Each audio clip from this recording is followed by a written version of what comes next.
Welcome to the OK, Let's Learn podcast. This is two podcasts in one where we dive into tons of great books and stories, and another where we just dive into tons of interesting topics. My name is Kevin O'Keefe. So today, let's learn all about the Battle of Shiloh in the United States Civil War, otherwise known in the South as the Battle of Pittsburg Landing. Yes, this is a continuation of our series of episodes on the podcast all about the Civil War.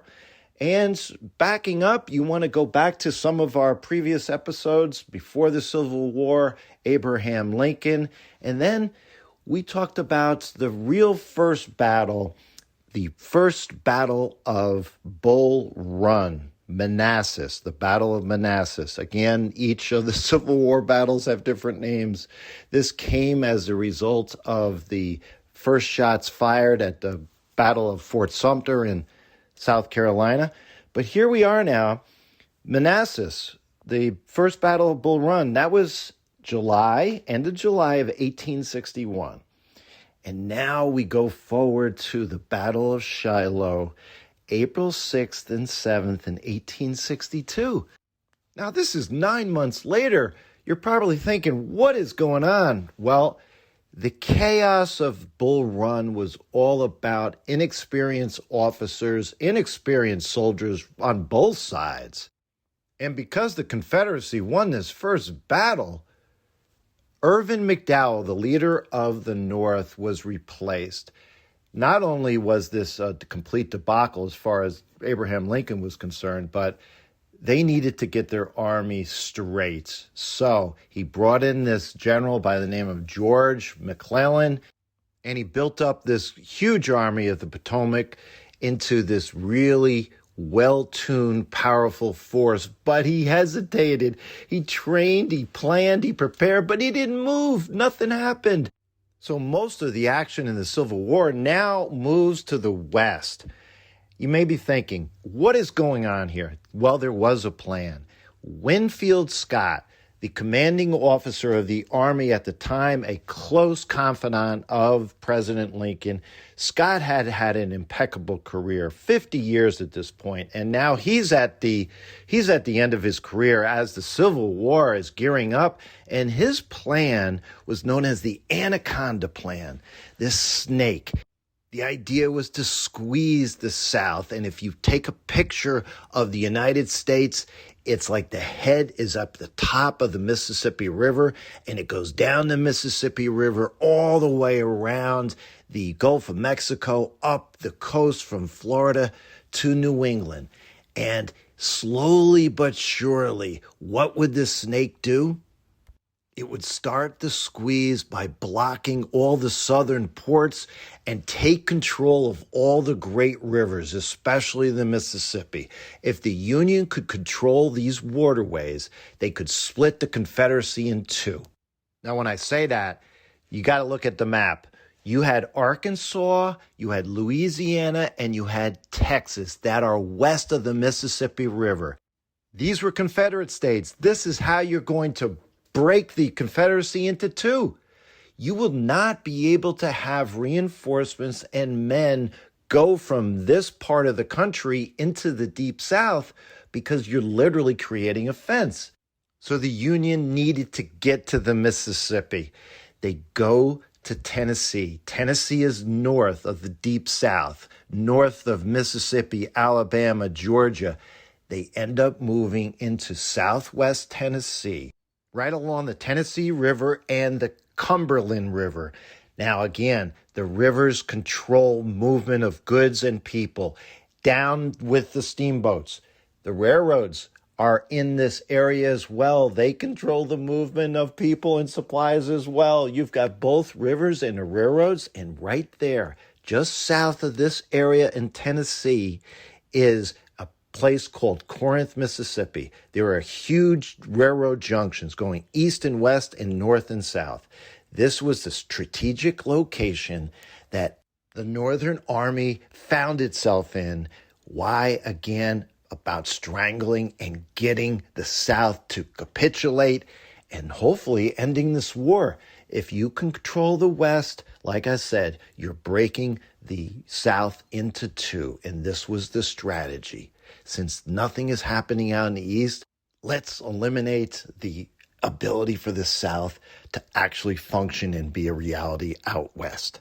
Now, who arrives out here at this time is a fellow you may know, a future president. Spoiler alert, Ulysses S. Grant. He had once been a promising young officer. He was out of West Point and he was in the Mexican-American War. But his life unraveled. He was kicked out of the army. Why? Because there were whispers, and it was true. He had problem with alcohol. His drinking got out of hand. And when he left the army, he was struggling to take care of his family and making a living. He struggled as a farmer. And get this, he's in his late 30s and he's working for his father in this leather shop and he was unhappy. He wasn't productive. But now the Civil War starts and he's in Illinois and he comes back and he has success right away. He ends up disciplining an unruly group of soldiers. He has this battle in Belmont, Missouri. And while it wasn't a complete victory, he made his name and he was back. Remember, this was someone that was at West Point that had experience, but he was down and out. And now he finds himself in southern Tennessee. It's early 1862, and he finds himself under the authority of this fellow by the name of Henry Halleck. He was known as Old Brains. He was experienced, he was organized, and he was highly respected, but he was cautious to a fault, and he didn't trust Grant. There were rumors, like I said, about Grant's past, and Halleck kept him at arm's length. Grant, on the other hand, he was pushy, he was aggressive, and he saw opportunity. What was the opportunity? There were two Confederate forts that guarded these two key rivers in Tennessee. Like I mentioned, the Tennessee River and the Cumberland River. Well, there were two forts. One was Fort Henry at the Tennessee River, and another was Fort Donelson on the Cumberland River. If these rivers could be opened, Union forces could move deep into the South. So Grant proposed this joint Army-Navy attack. It was risky, and Halleck didn't want to do it. He hesitated, but eventually he gave permission. February 6th, 1862, the Union forces struck at the Battle of Fort Henry. This fort, it was positioned on this low, swampy ground and was already half flooded. The Union gunboats moved in, pounded it, and the Confederates, they were overwhelmed. They were unable to respond, and they surrendered. It was a one-sided victory, and it opened up the Tennessee River right into the South. But Grant didn't stop. He moved on to the Cumberland River, Fort Donelson. This wasn't an easy battle. It ended up being 5 days, but Grant wins the battle again. Initially, it was cold, it was snowy, there was ice all over the place, and the Confederates actually had the upper hand. But Grant saw that the South was exhausted, so he ordered a counterattack, and the South immediately capitulated. They were surrounded, they were out of options, and here is where Grant made his name. When the South asked for surrender terms, Grant's reply was short and unforgettable. He said, no terms except unconditional surrender. That's how he made his name. He was known as Unconditional Surrender Grant. This fall of these two forts leading up to this Battle of Shiloh is important to know. Why? Because it forced the South to abandon most of Tennessee, including the important city of Nashville, and suddenly the Union had this clear path south. But there was Corinth, Mississippi that still stood in their way. But here is why we're talking so much about this. This is when Grant made his name. Halleck, who had once doubted him, now had to take him seriously.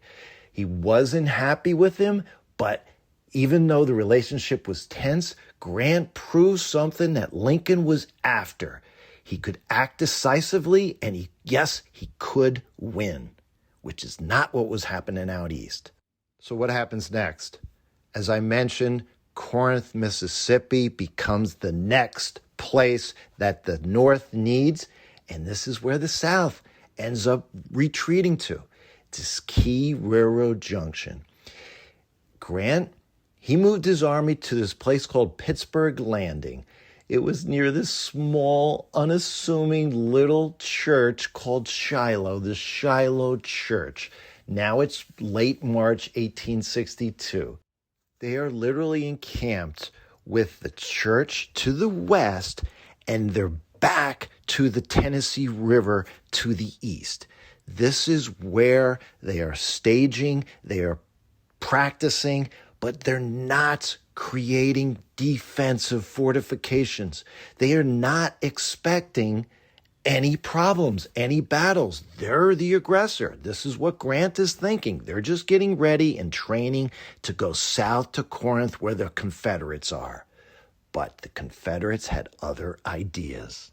Before dawn on April 6th, 1862, Confederates led by this fellow by the name of Albert Sidney Johnston, and yes, our old friend from Fort Sumter, P.G.T. Beauregard, they move silently through the trees. Yes, this is not an open field. This is a thick forest. The Union soldiers are just waking up, just having breakfast, and then chaos. They had no idea what was happening. Men scrambled, they're confused, they're trying to grab their weapons, they're trying to form lines. Everything is mass confusion. The officers lost track of their men. It was nothing but noise, confusion, fear. This is in the middle of a forest. Trees are everywhere. The smoke is all that they could see. They could hear the buzzing of the bullets going flying back and forth. This became known as the hornet's nest because of the sound, the smoke, the fury. Again, chaos. And now the Confederates, they pushed the Union back step by step. And then all of a sudden, something remarkable happened. There was this worn road. It was sunken. The Union soldiers dug in. They refused to move. They fired again and again. All of a sudden, the Confederate waves came crashing towards them. And yeah, this is what became so famous and so horrific and so horrible. This was the hornet's nest. But the bottom line is the North held their position. Attack after attack came throughout this afternoon of April 6th. And the Confederates, they ended up lining up dozens of cannon and fired them together. The ground shook. The Union position was surrounded, but they didn't surrender. And here is when everything started changing. Not there at the Hornet's Nest. On the other side of the battlefield, General Albert Sidney Johnston, the leader of the South, its respected leader, was struck by a bullet behind his knee. It didn't seem serious at first. He was on his horse, and then immediately they noticed he fell to the ground. And yes, it was horrible. It was hit at a major artery in the leg, and he never got up. He died at the battlefield. The South had lost its leader. It's now 2:30 in the afternoon. Remember, this was the crack of dawn when this battle had started, April 6th. The command of the South now went to P.G.T. Beauregard. It's late afternoon. Now it's 3 o'clock to 6. The Confederates kept pushing the army backward, like I said, against the Tennessee River. And just at the point when you think the Union is down and out and ready to surrender, these gunboats that are on the river, 5:30 to 6 p.m., they started firing these massive shells into the Confederate advancing army. So now everything pretty much came to a standstill. Everyone was exhausted. The fighting stopped. It's now getting dark. Rain starts falling. And the whole battlefield is muddy, it's cold, and yes, it's horrible to think about this, but this is the reality. There were wounded soldiers everywhere, not moving, crying out in pain. And it's in this reality that William Tecumseh Sherman, a man who will become certainly famous in the future in the Civil War, he fought with Grant during this day. He had multiple horses that were shot beneath him. And he comes up to Grant, who's standing under a tree in the rain. And apparently he said, quote, "Well, Grant, we've had a devil's own day, haven't we?" Unquote. Grant comes right back at him, takes a puff of his cigar and replies, quote, "Yep, let's lick 'em tomorrow," unquote. That was it. That was Grant. No panic, no retreat, no surrender. Just a decision to fight on. And through that long, wet night, yes, something amazing happened. Beginning around 5 o'clock throughout the night, reinforcements arrived. This was the turning point. This meant everything. A fellow by the name of Don Carlos Buell, his army that Grant had been waiting for right there at Shiloh. That was one of the reasons he hadn't moved. He was just sitting there. And again, going back to strategy, this is why Johnston ended up moving on Grant, because he knew that he could take advantage. He didn't have his full army with him.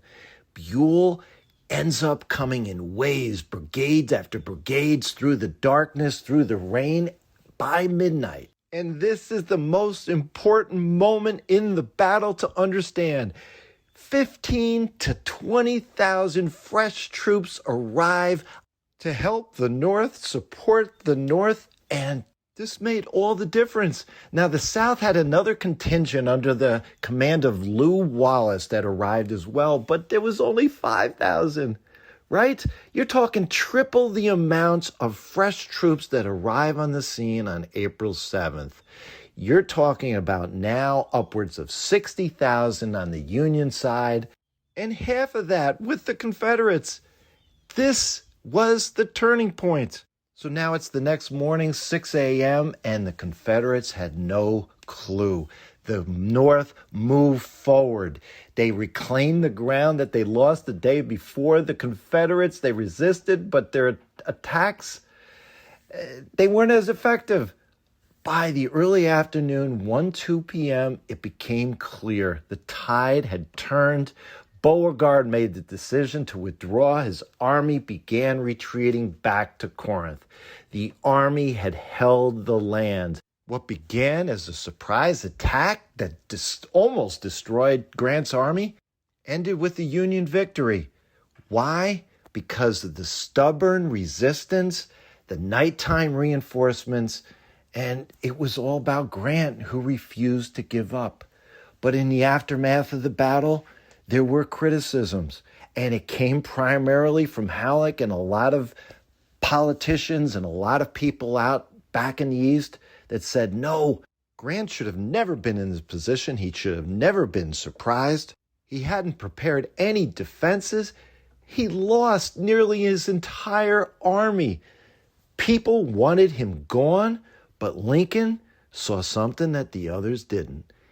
He, yes, had been hit hard, but he didn't run. He didn't panic. He fought back. And Lincoln said in one of his most famous lines of the war, "I can't spare this man. He fights." But the reality that came out of this battle that you need to know, the Battle of Shiloh, the Battle of Pittsburg Landing, was the reality that this war was not going to be over soon. It was going to be dragged on, and it was horrific, horrific.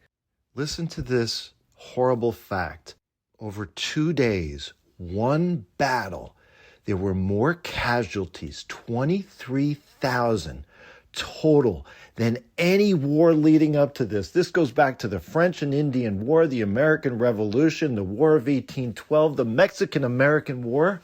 And here you have a shock to the system for the country that this horrible war is not going to end anytime soon. Now, it's important to know casualties is killed, wounded, and missing. There were a total of 80,000 soldiers on both sides, and 1/4, up to 23,000 of these men were casualties. 3,500 soldiers were killed over those 2 days, an equal amount in the north and the south. The rest were taken prisoner, had escaped, or like I said, were wounded. One of the horrible memories that came out of this battle was relayed by Grant himself in his memoirs, and he talked about the devastation and all the people that were passed away on the battlefield. He noticed that he could walk across the entire field without a foot touching the ground. There were bodies everywhere. And as historian Timothy B. Smith noted, that with this loss at Shiloh, the, quote, South never smiled again, unquote. So to wrap up our podcast, Shiloh changed everything, from the panic at Bull Run to these horrible 2 days at Shiloh. People in the United States knew that this still was not going to be a war that was going to end soon. We are now into this war 1 year. And Shiloh exposed the realities of war, the horrors of war. But what did it do? It began the Norse conquest of the South, isolating the South by controlling the West. But really, the lasting meaning of Shiloh wasn't the horrific numbers of the loss. Yes, that was horrible. And it wasn't the shock. It was actually, especially from the North side, the realization that the war was going to be decided by leaders who could endure, who could take a blow, that could stand their ground and come back the next day ready to fight again. The North needed this type of leader. Lincoln needed this type of leader. The United States of America needed this type of leader. And yeah, at Shiloh, Grant proved that he was the one to be this leader. Friends, thanks for staying with me on this journey, learning all about the Battle of Shiloh, another episode in our series of episodes on the Civil War.